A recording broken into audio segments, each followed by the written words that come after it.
Tungod sa kadamak sa akong bana, gibansagan siya bahog kamot sa mga tao sa iyang palibot.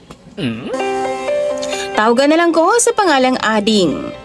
28 anyos ko ug dunay ka live-in partner, apan wa pa mi anak. Gusto na unta ko, DJ Sam, apan nagdumili una ang akong bana, kay lagi gusto pa daw niya nga ma-enjoy namo ang usag-usa.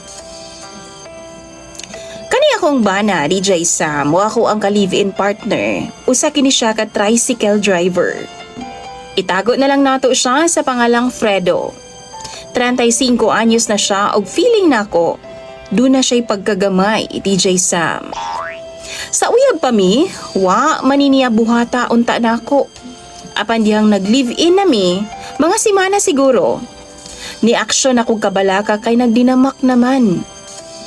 4 a.m. siya nagsugod og drive, DJ Sam, kay para na makatigong pamahaw namo. Ana na lang man jud ang kinabuhi sa usa ka driver. Kayo diri, tapos kaon, kayod na pod.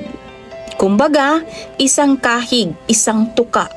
Labi pagtumal pagid ang pamasada, usahay ting ulan pa. Bago na siya mupasada, DJ Sam, mukuot una siya sa akong bulad. Unya, kabaw na mo, maho-maho tawon kay kadlawon pagod. Wa pa'y hugas. Nudnud yun na niyag taman iyang kamot hangtod matagbaw na siya, tapos simhut-simhuto na niya samtang gabiyahe. Kay lagi sumala pa niya pampaswerte. Wow. Mingaon daw siya nako, DJ Sam, samtang gabiyahe siya. Mauna ang iyahang teknik, aron dili siya magsigig uli sa amua. Dili jud na niya basaon na DJ Sam, aron nga dili daw mawala ang baho. Gibadlong na nako siya about ana, DJ Sam, kay baho gud siya ay as in. Mao pud to iyahang kinaham daw, DJ Sam. Sigig simhot hangtod mahurot ang baho. Actually, inig uli niya mga alas 8 sa buntag. Naagihapon ang baho, DJ Sam. Bisan ako gani masimhutan pa nako. Tapos usba na pud niya paglakaw niya taod-taod. Human og pamahaw.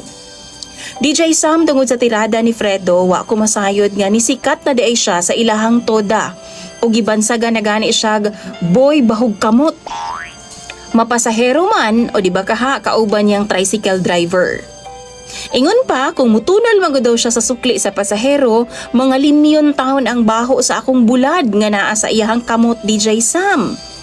Labi pagbag-ong sakay. Ang positibo diha kay naning kamot jud din taon ang mga pasahero nga tukma ang ilang ipamasahe aron nga way suklion.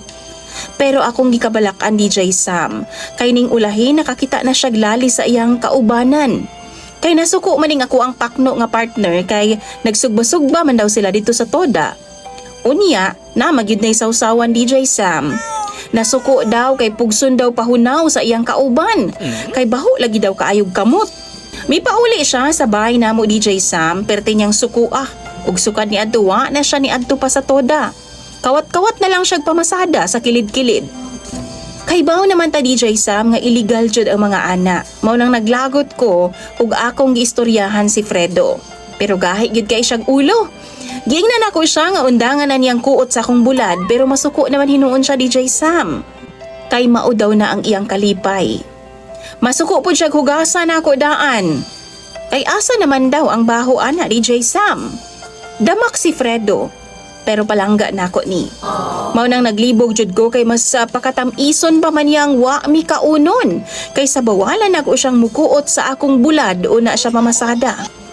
DJ Sam, naglibog na gyud ko ani ako ang live-in partner. Kay nakaapekto na gyud sa among panginabuhian. Tambagi daw ko ninyo, be please. Kung sabay angay na kong buhaton ani kang Fredo. I-comment in taon na sa comment section ni DJ Sam. Imong follower,